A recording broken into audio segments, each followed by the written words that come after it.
ஈரானுடைய இராணுவ வெற்றி என்று நான் நினைக்கல. இப்ப நான் தமிழ் ஊடகங்கள்ல பார்க்குற நிறைய விஷயம் என்னன்னு சொன்னா, ஈரான் இராணுவ ரீதியாக மிகச் சிறப்பாக செயல்படுவதாகவும், அமெரிக்காவை தோற்கடித்து விடுவது போன்ற ஒரு தோற்றம் தான் காணப்படுகின்றது. எனக்கு அவ்விதமான ஒரு அபிப்பிராயம் இல்ல. இராணுவம் என்று வருகின்ற போது, ஈரான் இன்னும் பெரிய ஒரு வெற்றியை இன்னும் ஈட்டவில்லை என்று தான் நினைக்கிறேன். இப்ப காலையில ஒரு நியூஸ் பார்த்தேன். சில அமெரிக்க ராணுவ வீரர்கள் அவர் கைது செய்திருக்கான்னு சொல்லாங்க. அது உண்மையா இல்லைன்னு எங்களுக்கு இன்னும் தெரியாது. ஏஐயோ என்று தெரியாது. இன்னும் கொஞ்சம் பார்க்க வேணும் அது. அதுக்கு புறம்பாக பெரிய ஒரு ராணுவ வெற்றியை ஈரான் இன்னும் அடைந்ததாக தெரியவில்லை. மாறாக அமெரிக்கா, இஸ்ரேல் தரப்பினர் வந்து பெரிய வெற்றிகளை அடைந்திருக்கிறார்கள். உதாரணமாக அவர்களுடைய நாட்டுடைய தலைவரை கொள்ளக்கூடியதாக கூட அவர்களுக்கு இருந்தது.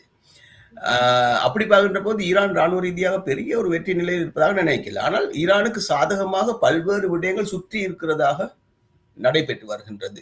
ஒன்று இந்த ஹோமூஸ் கப்பல் போக்குவரத்தை தடை செய்ததன் மூலம் உலக ரீதியான ஒரு பாதிப்பை அதை ஏற்படுத்தக்கூடியதாக இருந்தது. அது அமெரிக்க அரசாங்கத்தின் மீது ஒரு பாரதூரமான அழுத்தத்தை ஏற்படுத்தி இருக்கின்றது நினைக்கின்றேன். என்று சொன்னால் அமெரிக்காவில் பெட்ரோல் விலை வந்து கேஸ் என்று சொல்ற பெட்ரோல் விலை வந்து நியாயமாக பெரிய அளவுக்கு உயர்ந்திருக்கின்றது. அதை வாக்காளர்கள் விரும்ப போவது இல்லை. அதுக்கு புறம்பாக அமெரிக்க அரசாங்கம் எதிர்பார்க்காத ஆனால் இயல்பாக நடந்திருக்கக்கூடிய ஒரு விடயம் ஈரான் அமெரிக்காவுடைய நட்பு நாடுகளை, பிராந்தியத்தில் இருக்கின்ற நட்பு நாடுகளை தாக்குவது. அதனை அமெரிக்க ஜனாதிபதி எதிர்பார்த்து இருக்கவில்லை என்று அவரே சொல்லியிருக்கின்றார்.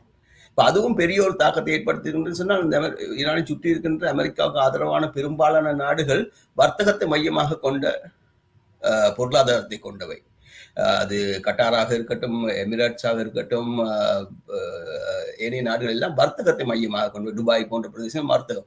யுத்தம் நடைபெறுகின்ற பின்னணியில் வர்த்தகம் செய்ய முடியாது, யாரும் வர மாட்டார்கள், டூரிஸ்ட் எல்லாம் போனதாகத்தான் செய்தி இருக்கின்றது. அப்படி பார்க்கின்ற போது அவர்கள் மீது இருக்கின்ற அழுத்தம் மறைமுகமாக அமெரிக்க ஜனாதிபதி மீதான ஒரு அழுத்தத்தை கொண்டு வந்து இருக்கின்றது என்று நினைக்கிறேன். அவர்கள் ஃப்ரெண்ட்ஸ் என்றபடியால்.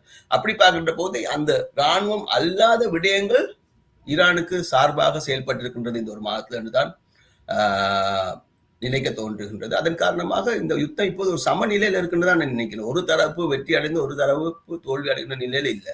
ஆனால் நான் மீண்டும் சொல்ல வர விருப்பம், தமிழ் மீடியாவில் நான் பார்க்குற ஒரு விஷயம் வந்து நான் ஏற்றுக்கொள்ள இல்லை.